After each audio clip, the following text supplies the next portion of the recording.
Dr. Gilbert, thank you so much for joining me. My pleasure, Allison. Glad to be here. Let's started. Can you tell us a little bit about your background, how you grew up and what interested you in studying these topics? Well, my pathway from youth to now was not a very straight line. I dropped out of high school at the age of 16 and to become a science fiction writer. And somewhere around, I suppose the age of 18, I decided to go down to a local community college to take a writing workshop. But by the time I got there, the writing workshop was closed. It was full of students. And the nice lady at the desk said, well, let me see what else is open at that time. And she went down her list and said, it looks like Introduction to Psychology still has some room. And since I had a free spot in my calendar, I decided, well, why not sign up for that? Maybe it will be interesting. And of course, it proved to me to be much more than interesting. And it was the beginning of a long path towards the career that I've had. One of the things that I've found is I've been speaking to researchers who are relatively new in their careers. They talk a lot about feelings of self-doubt or inadequacy. As somebody who's a bit more experienced, is that something that you still continue to feel, or does there come a point where you feel more secure in your path? And how does one get to that point? We all feel that way, and it's good to feel that way. It's just bad to think you're the only one feeling that way. We all feel self-doubt, and we should. After all, we're up against nature. We're trying to unravel her mysteries, and she's trying to keep them from us. We're trying to understand the single most complicated thing in the known universe, human behavior. Of course, we should be humbled by the task we have set before us. And every day we go into our labs and we come up with a brilliant insight and we test it against reality and find out we're wrong.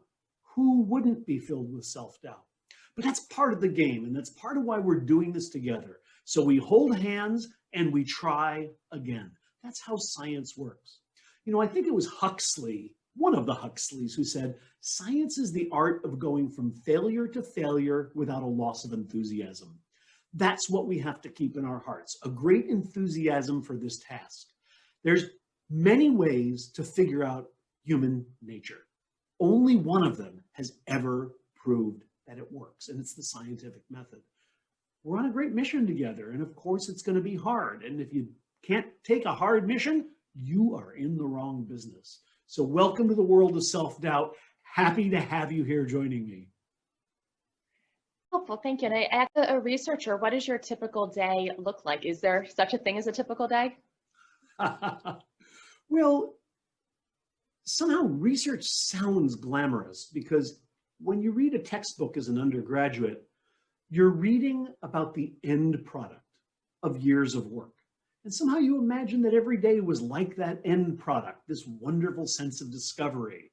But actually, research is a long, slow, tedious process. I like to tell my undergraduates that research is like flying over a vast landscape at 30,000 feet. You're seeing the big picture of the world and you have an idea. And then you land your plane and you get out and you take a small spoon and you dig in the dirt for 3 years. That's what doing research is like. And so you have to be up to the task of digging in the dirt, and you have to always be able to remind yourself why you're digging. Oh, right, it was that view from the plane that I had a year and a half ago. That's what I'm doing here. It's hard to keep yourself motivated and on task. And I think without the company of our fellows, it's pretty much impossible. What do you think are some of the responsibilities a researcher has? Well, we have lots of responsibilities as human beings to other human beings, and you've mentioned a whole bunch of different constituencies. I don't think what we owe our students is the same thing that we owe our research participants. With research participants, what we owe them, of course, is well defined by the American Psychological Association, from confidentiality to other forms of ethical treatment. But I think the questions that are more in our hands are, what do we owe to the public? And what do we owe to our students and collaborators? I think it's easily summed up in the words truth and kindness. When you're confronted with one and you say, what should I do? And you remind yourself, be honest and be kind. It's usually clear what the right path is. With the public, I think it's truth.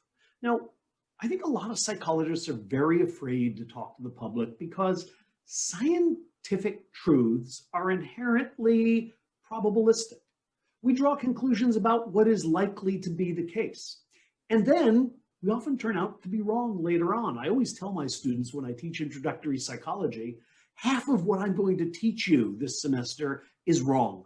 I just don't know yet which half, but you will find out in the coming year. We shouldn't be shy about going into the public limelight and speaking up and giving people what we know. George Miller, one of the former presidents of the American Psychological Association, said a psychologist's job is to give it away. And so I've spent a big part of my career giving it away. Now, most psychologists do because they're teaching in classrooms. But I would remind you, the world is a classroom. There are many people out there who aren't signed up for your course, who are eager to know and would benefit from knowing all of the rich things that psychologists have to tell them. Go out and talk to them. Communities, high schools, community groups, gardening clubs. Talk to newspaper reporters. Go on television if you can. Tell the world about this remarkable science and what it's discovered in just 100 years of its existence. You're someone who has communicated with the public in many different ways. Regarding your book, Stumbling on Happiness, I know that you were interviewed on the Colbert Report, on The Late Show. Can you talk a little bit about those experiences and what they were like? Well, it's flattering and fun when people want to hear about what you do. And that's probably true if you sell insurance or you're an orthodontist.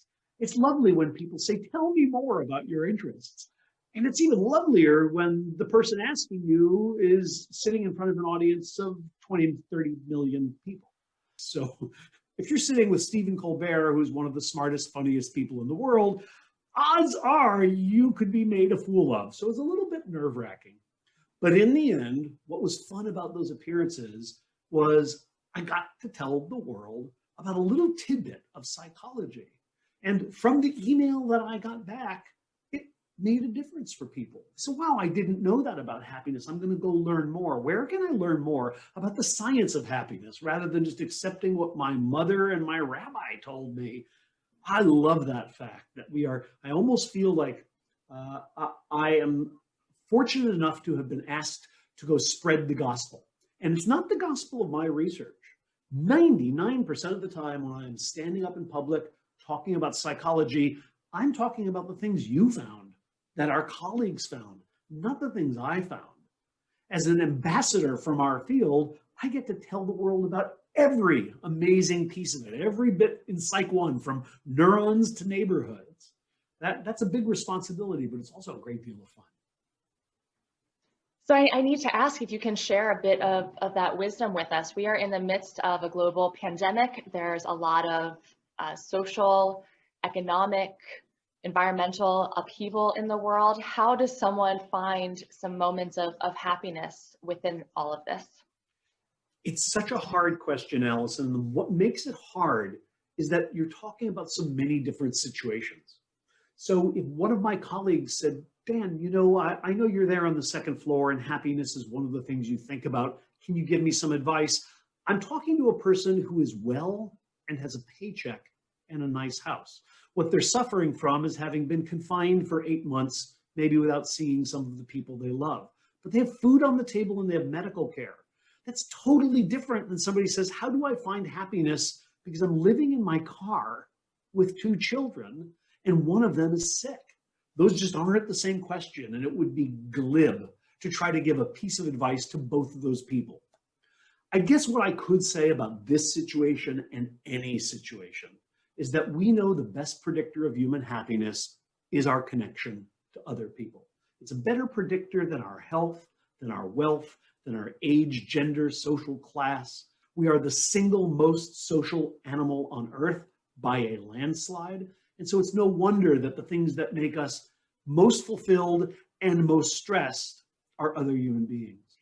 I think one thing you could say to anybody under any circumstances is to rely on and amplify your social connections in times of crisis. Some people will have the impulse to withdraw, to shut down, to isolate. It is in virtually any case from the professor with the nice house to the person living in their car, a bad idea. Reach out and connect. It's probably the one piece of advice you could give to anybody. In your years as a researcher and a scientist, I'm sure you've encountered some challenges and difficulties. Could you describe a challenge that you've faced and how you were able to navigate through it?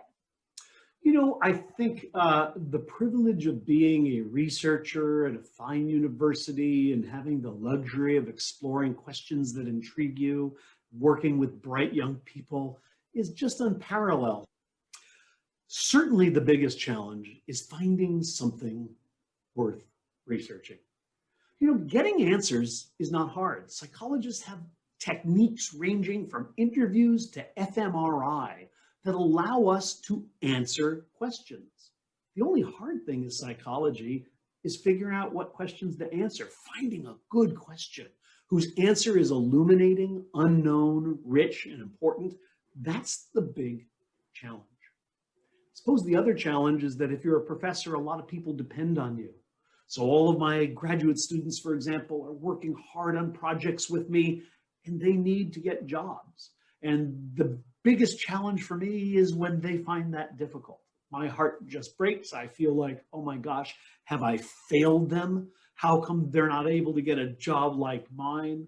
So I think it's the people whose fate we're entrusted with that is the thing that makes me worry the most as a researcher. I would love to hear about someone who has served as a source of inspiration for you, personally or professionally. Wow. You know, so many people. I could bore you with a list. Um, um, I'm inspired by my students. I'm inspired by colleagues. I've been inspired by, I was greatly inspired by my advisor as a graduate student. I suppose if you said, yeah, but I didn't ask you for a list of everybody, I asked you for somebody, I'd say I was inspired by my parents. My father was a scientist. My mother was an artist. And I loved both of those worlds. The artist's world of human feelings and emotions and social relationships, and the scientist's world of mathematics and clear answers and objectivity. And I was just amazed when I discovered psychology and found out this was the marriage of those two things. That psychology was a field that used all the techniques of science with its objectivity to study the very things that poets and philosophers had been thinking and talking about for millennia. So I think falling in love with that field was in part the doing of two people who left a big imprint on me. They also taught me that there are only two things in life that are important. One is to find somebody you love, and two is to find something that you love, and that everything else takes care of itself or just doesn't matter. And so with that guidance, I'm a 62-year-old man. My oldest grandchild is in college, but still their words echo through those decades to me. I have found somebody I love more than life itself, and I do something that is so fulfilling and rewarding. What else is there?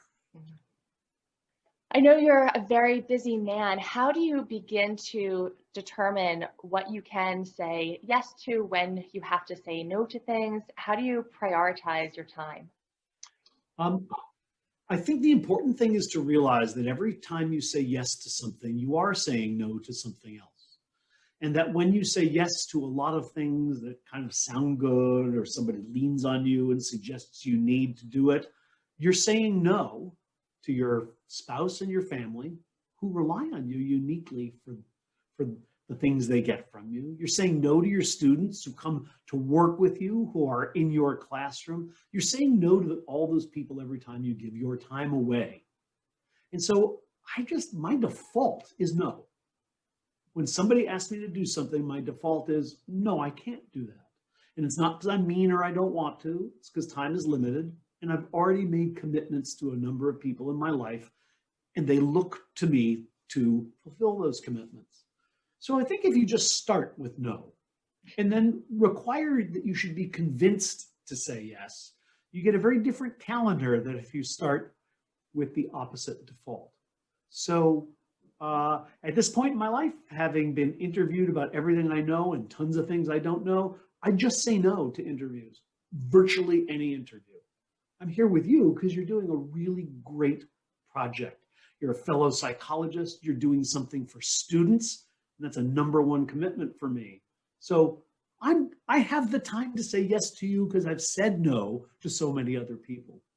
I think we just have to remember that. There's no free yes. Every yes is a no to someone else, maybe to somebody more important who you owe more to, who's asking you to do something even better. I guess my other thought on this is that I've always felt that anything you do with your whole heart is a joy. And that could be the dishes, or it could be writing a scientific paper. Anything you do with half your heart isn't fun at all. And I'm selfish. I want to have fun in life. And so I only take on the number of things I can do with my full, whole heart. And it means I do far fewer things than most of the people I know. I publish fewer papers. I write fewer books. I do less of everything. But every one of those things, I give my all to. And so at the end of life, I will have had more fun than all those people who said yes to everything. That's right. Every no is saying yes to something that matters a little bit more. There's a finite amount of time. If you're saying yes to everything, what you're really doing is promising everybody that you will do a very bad job.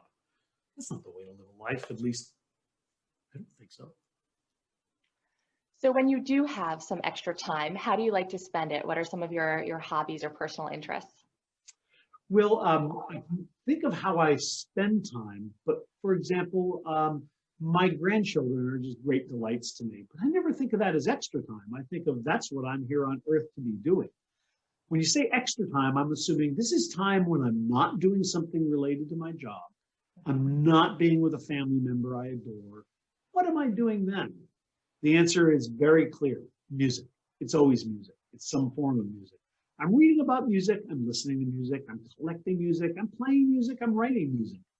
If I were a talented enough musician, I would never have become a psychologist, but I had the great insight that I could probably do psychology pretty well, and I just was a terrible guitar player. But being terrible at it doesn't mean I just don't love it. And so I've got one right here in my office, and I'll play it all the time. I love listening to music from Bach to hip hop. So that's what I do with my free time. I get lost in the world of music. That's wonderful. So I think I'll ask you just one more question if you don't mind. Of course. To everyone watching this video, any thoughts on what the future of psychology might hold? What are some things that students should get excited about as they're moving forward? I'm a big student of the history of psychology. I care a lot about reading where we came from. And one of the illuminating things about studying our history is finding out that everybody who ever made a prediction about the future was wrong. They were all wrong because we just can't see very far beyond the present. You know, the present moment holds us in a tight orbit from which our minds don't easily escape. And so I can guarantee you any answer I give to this question, a student who happens upon this interview in 50 years will say, can you believe that idiot thought X, Y, or Z? So I will demur. What I do know is that psychology is the scientific approach to the study of the human mind, the human heart, and human behavior. That, I believe, will never go out of style. In fact, I think the questions we are going to be asking in 100 years are very familiar to people today. We wouldn't, if I could be transported a century from now, I would not be at all surprised by the things psychologists are studying. I might be surprised by the techniques they're using to find evidence, by the ways that they accumulate evidence, by the conclusions they draw. But I think the questions they're going to ask will be very familiar to us. To me, in many ways, psychology is scientific philosophy. We're taking the questions that Aristotle asked, that people have been asking about themselves and each other and their relationships for thousands of years, And we're finally using this remarkable new technique called science to answer them. I think those things will continue. What I would say to any student is, you are so lucky to be here at the dawn of psychology. You know, if you look at other sciences, biology and physics, their roots go back thousands of years to Greek philosophers. Psychology? You know, you probably know an old person who knew somebody who was at the founding of psychology. We are a baby science. We're just figuring out how to start. This is a ground floor opportunity for anybody who's interested in human beings and interested in science. You're going to make the future. Don't let some old guy predict it for you. I just hope I live long enough to be there to watch it and clap. Thank you so much. It's been such a joy to speak with you today. I really appreciate your time, your energy, and of course, all of the experience that you shared with us. So thank you. My pleasure entirely, Allison. Thanks for asking me.